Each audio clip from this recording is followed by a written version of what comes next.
hemat kalau yang lain sudah. Sebelum kita lanjutkan, Maria ya, ke Mbak Monik dan juga Bapak Haikal, kita menuju ke Sekjen Majelis Ulama Indonesia terlebih dahulu. Assalamualaikum Pak Kiai, Bapak Amir Syah Tambunan, selamat malam. Waalaikumsalam warahmatullahi wabarakatuh. Baik. Ya. Pak, nampaknya MUI ini punya pandangan yang berbeda antara pusat dan juga daerah mengenai berdirinya Museum Holocaust di Indonesia. Kalau respon Anda seperti apa? Ya, pertama saya telah melakukan klarifikasi kepada pimpinan MUI di Sulawesi Utara.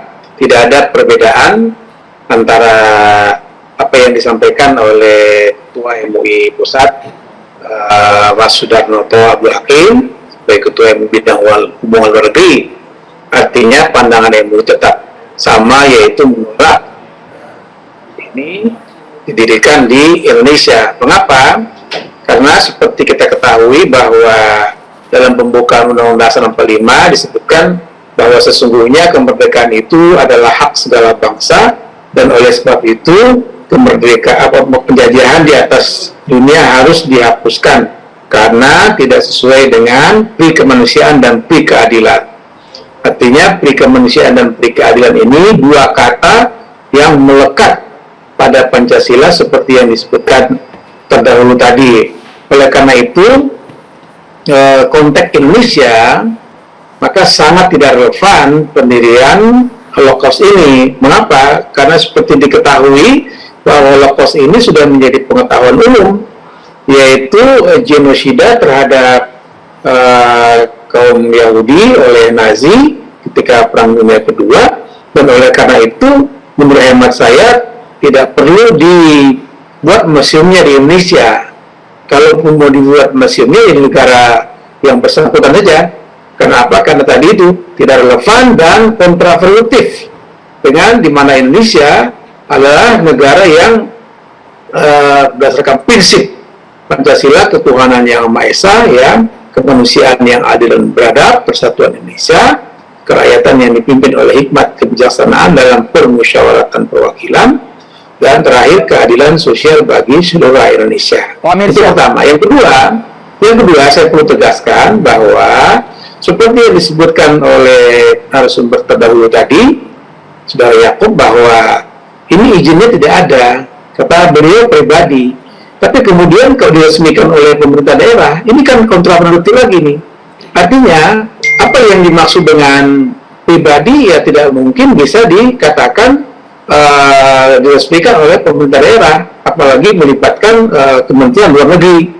Nah, karena itulah saya kira banyak hal yang janggal di sini ya. Janggal kenapa? Karena secara prosedural ini cacat prosedural dari pemerintah. Karena ini menyangkut soal luar negeri, maka pemerintah pusat harus dilibatkan. Tapi sejauh ini pemerintah pusat menurut hemat saya tidak dilibatkan.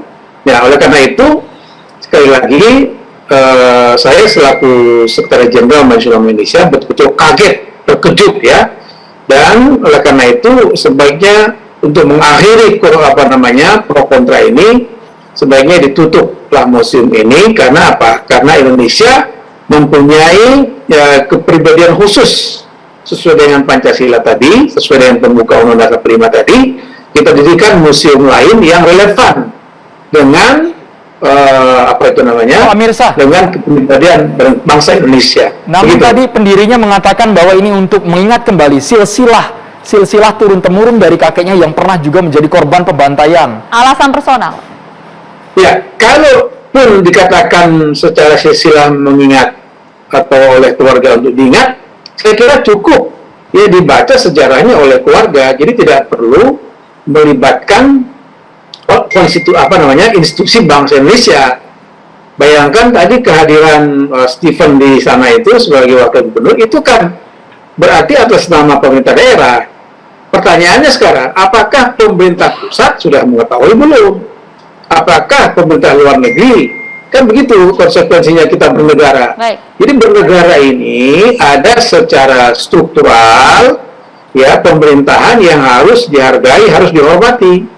Jadi tidak bisa kalau disebut tadi pribadi, yaitu urusan pribadi. Tapi ini masalahnya telah melibatkan institusi kenegaraan. Nah, ini kontraproduktif lagi. Nah, baik, Pak. Karena kontraproduktif, maka menurut saya sebaiknya ini ditutup saja. Terima kasih.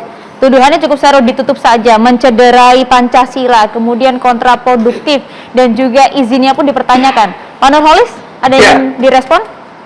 Ya, saya terkait dengan pendirian museum ini, justru saya ingin menghargai, menghormati, sekaligus juga mengapresiasi ya. Karena dalam konteks kebinekaan, karena saya penggiat kebinekaan, justru itu bisa menjadi rumah edukasi, saya kira begitu. Karena selama ini kan kita selalu melihat sesuatu, apalagi yang sensitif di masyarakat begitu ya, selalu dimulai dengan prasangka, prejudice begitu. Nah, saya justru katakanlah museum itu ada di Jakarta, saya kira saya akan menjadi orang pertama yang mengunjungi, kira-kira begitu. Alasannya, Pak? Ya, alasannya karena dari situ kita bisa belajar banyak terkait dengan Yudaisme, terkait dengan Israel gitu ya. Bahkan di lembaga kami itu sebelum pandemi kita malah mengadakan kursus bahasa Ibrani. Nah, itu dalam rangka untuk mengenal lebih dekat apa itu Yudaisme, siapa itu Israel, kira-kira gitu. Berarti Anda mengakui eksistensi... Ya, mau nanya. silakan, B. Bapak masih warga negara Indonesia kan? Warga negara Indonesia, jangan pernah ragukan, B. Bapak masih cinta NKRI kan? Sangat, karena itu yang saya lakukan sehari-hari. Kok Bapak masih sebut-sebut Yahudi tadi? Emang Yahudi agama yang diakui oleh negara kita, Pak? Nih. Enggak, saya jelasin, Pak. Yang diakui negara kita itu Islam, Kristen, Hindu, Buddha, Protestan, Konghucu, Katolik tadi, Katolik Ya, Protestan. kalau kita membaca Yahudi nggak diakui, Pak. Dengarkan dulu Gitu. saya ya. Kalau di PNPS 65 memang disebutkan 6, tetapi bukan berarti di luar itu bahkan Yudaisme itu disebutkan, Zoroaster juga disebutkan. Bapak tahu nggak TAP Ya. MPR yang melarang urusan begini, tahu nggak? Melarang apa? Bagian mana itu, Pak B? Ya. Nanti sebentar saya lihat ya. Ya. TAP MPR, Pak, dan Ya. ketetapan semua presiden yang nggak boleh membuka hubungan diplomatik dengan Israel, Bapak tahu nggak? Saya tahu itu. Nah, kenapa Tetapi Bapak saya barusan juga membela tahu ya? dulu guru saya, Gus Dur Abdurrahman Wahid, justru kalau kata beliau itu sudah saatnya kita membangun hubungan dengan Israel gitu. Bapak jangan Nah. fitnah. Eh. Saya ikut sebentar. Oke, ya. Saya jelasin satu Nah, menit. ya. Saya jelasin 1 menit. Oke. Gus Dur adalah seorang yang betul-betul beyond your imagination. Iya. Bapak tahu alasan Gus Dur itu pada waktu mengusulkan, tahu? Karena beliau berharap, dan Bapak tahu ketika Gus Dur Gus Dur melemparkan itu ke publik dan kemudian ditolak. Bukankah Gus Dur juga yang menyampaikan tuh, wahai orang-orang Israel, masyarakat Indonesia belum menerima. Itulah hebatnya dan pemikiran Gus Dur. Kalau Gus Dur mau buka serius, langsung dibuka. Bapak jangan sampai menjelek-jelekan nama Kiai Abdurrahman Wahid, Pak. Ya, nggak mungkin saya menjelaskan beliau, Pak. Justru saya memahami apa yang dilakukan Gus Dur itu adalah jalan tengah gitu ya, karena beliau memahami betul bahwa masyarakat Indonesia sebagian besar itu kan anti terhadap Israel. Tetapi di sini saya ingin membedakan antara Yudaisme dan Israel itu sendiri. Nah, apa yang dilakukan oleh Rabbi Yakub itu kan dalam rangka untuk mengedukasi masyarakat ya, apa yang terjadi pembantaian di Jerman itu tidak terjadi di tanah air kita. Nah, itu kan bagi generasi saat ini itu penting, Be. Gitu loh. Paling enggak kan itu menjadi bahan pembelajaran buat kita semua. Ya betul, Pak. Ya. Betul, Pak. Lalu masalahnya gimana? Masalahnya adalah kok di Indonesia? Lah, lalu masalahnya apa kalau ada di Indonesia kan Loh, gitu? karena ini apa hubungannya? Kontraproduktif, Pak. Baik, Mbak Aikal, kita Kalau kasih kesempatan kepada Mbak adalah Yahudi, Mbak dan Monik. Yahudi itu adalah Israel. Kita gitu tahan loh, dulu, Pak. Mbak B. Silakan, Mbak Moni. Iya, jadi kalau ditanya apa hubungannya, kenapa harus di Indonesia, boleh nggak saya kasih tunjuk satu gambar? Saya izin ya, saya kasih perlihatkan mengapa ini ada relevansinya dengan Indonesia. Sambil diperlihatkan ke kamera, Iya. Mbak Monik. Ini adalah film yang saya bikin tentang seorang bayi Yahudi yang diselamatkan oleh keluarga Indonesia di Belanda. Bayi Yahudi ini disembunyikan selama 4 tahun. Yang menyembunyikan keluarga Jawa ini, babysitternya itu orang Muslim, Mima Saina. Nah, orang ini masih hidup, dan karena dia diselamatkan, disembunyikan, akhirnya menjadi dokter paru terkenal di Amerika. Namanya Alfred Munzer. Nah, relevansi lain dengan konteks kita di Indonesia, kenapa museum Holocaust itu boleh ada? Edukasi Holocaust itu penting. Lihat ini. Anda bisa melihatnya di Google Image. Anak-anak muda memberikan salam seperti Hitler. Apakah ini bisa diterima di Indonesia? Anda bisa lihat ada mobil dengan stiker simbol swastika Nazi di Indonesia. Di Bandung ada kafe bertema Nazi. Coba, kita nggak ada hubungannya. Jadi loh. alasan ini jadi boleh Tetapi membuat museum Holocaust, begitu alasan ini? Indonesia bisa mengglorifikasi Hitler, Gini ya. mengglorifikasi Nazi, Gini. karena tidak paham ideologi Nazi adalah anti Yahudi, Begini. anti Semitisme. Dengar, bukan dengar. anti Yahudinya Kita juga udah yang nangkap, bisa udah nangkap, diedukasi, udah nangkap, tetapi udah juga nangkap. anti terhadap orang lain itu tidak boleh. Ini saya Suku sampaikan dan ya. agama yang lain pun tidak Dengar, Mbak boleh. Monik, ini sekaligus ditanyakan ke MUI karena MUI tadi mendesak untuk ditutup Museum Iya, Holocaust di nah Minahasa. itu saya Silakan. tidak soal setuju. penyelamatan mesti diluruskan sedikit. Siap. Saya Nanti tidak kita akan setuju ya. karena ini mungkin MUI tidak tahu. Ini selagi ada Pak Amir Syah, silakan Ya, ditanyakan. nah, Mbak MUI Monik. bisa melihat ini pernah ada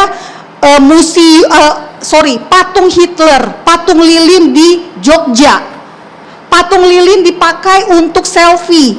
Coba bayangkan, dan itu setelah dikecam dunia Ini- baru ditutup. Enggak, ini Mbak dan Mas Andro. Anda bisa lihat anak-anak Ini cuma remaja karena memberikan satu gambar salam dengan bendera Indonesia loh. Ya, ini Tahu cuma kan? satu gambar lalu menjustifikasi pembenaran sebuah museum. Oke.